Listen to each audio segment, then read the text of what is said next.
So sorry, Aurora. Hoy! Sino ba yun? Salbahin niya naman. Iwasan mo ang mga pilais. Masasama silang tao. Opo. Vicky, nanay ko. Hello. Magsusurvive nga ba ang friendship Sige, Prince! bakit kaya tinatawag na Prince? kung magkaaway ang mga magulang nila? Anong ginagawa mo sa anak ko? Anak mo pala tong mabantot na to, Aurora? Oo. Kaya ngayon kung wala ka nang sasabihin, makakaalis ka na. Bakit niya tinawag na Prince si Mickey? Anak niya po si Mickey. Tapos, Prince po yung totoo niyang pangalan. Uwi na tayo ng Maynila. Umiit ang ulo ko ting naaalala ko yung nangyari sa amin ni Aurora. Buburain ba ng panahon ang pagkakaibigan?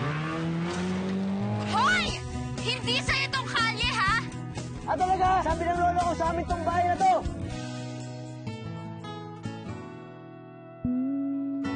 O magiging love na di mapipigilan?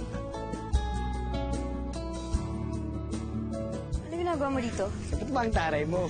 Kasi ang yabang mo. Boyfriend ka na? Di mo inintay. Alam mo, Ano? hindi ako sanay makipag-usap sa mayayabang na katulad mo. Di, sorry na. Sorry na. Umalis. Ano na, sorry na. Taste the sweetness that only love can bring. Once Upon a Kiss, ngayong January 5 na.